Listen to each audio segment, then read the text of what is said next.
ప్రియులారా, సహించండి, సహించండి, ఓపిక పట్టండి, ఓర్చుకోండి అన్నది వాక్యం.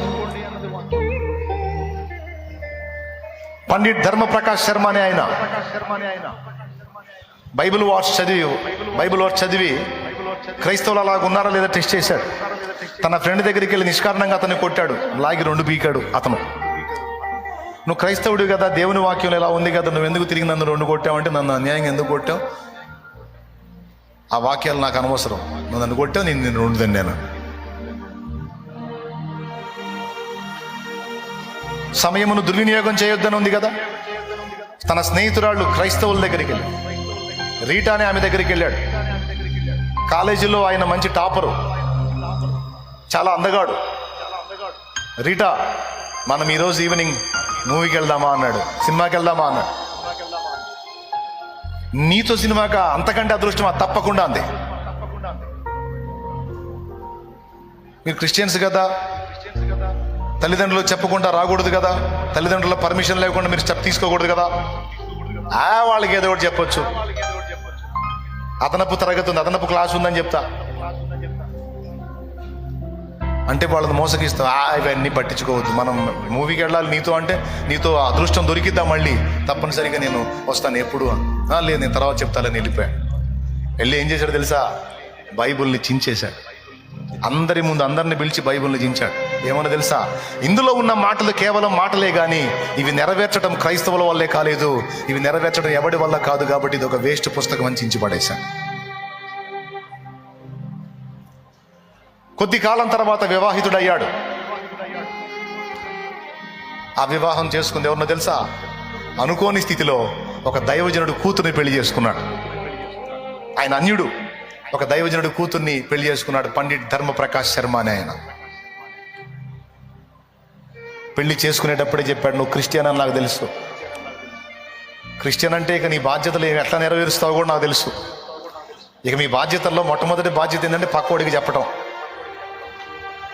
నా మీద అలాంటి ప్రయోగాలు చేశావంటే చరిత్ర లేకుండా చేస్తాను నీకు, అదిగా ఆయన లైఫే లేకుండా చేస్తాను నీకు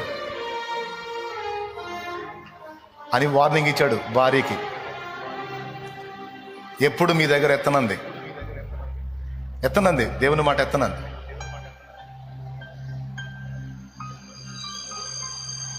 ఒకరోజు సహోదరులు భక్త సింగ్ గారు ఆమె ఉన్న ప్రదేశంలో కూటం పెడుతున్నాడంటే, ఆ రోజు భర్తను రెడీ చేసి ఆయన సాగనంపుతూ కాళ్ళకి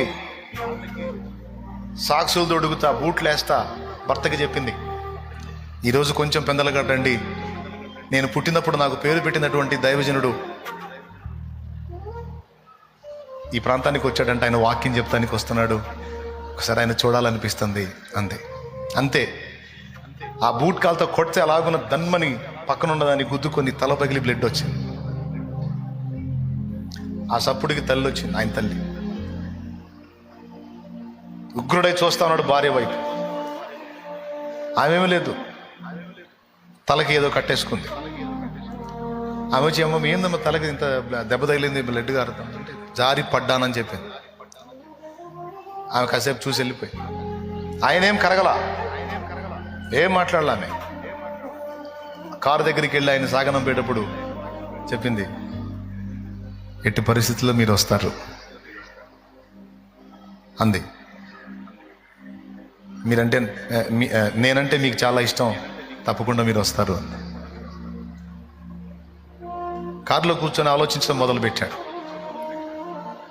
రీటా అలా స్పందించింది, వాడు అలా స్పందించాడు. ఈ అమ్మాయి కూడా క్రిస్టియనే, కానీ ఈ అమ్మాయి దగ్గర డిఫరెంట్ కనపడుతుంది.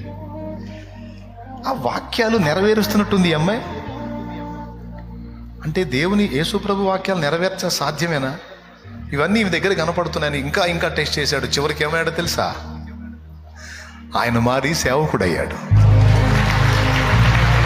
కొట్టు ఆయన మారి దైవజనుడు అయ్యాడు. ఏ స్థాయికి వెళ్ళాడు తెలుసా, ఇందిరాగాంధీకి సువార్త చెప్పిన వ్యక్తి ఆయన.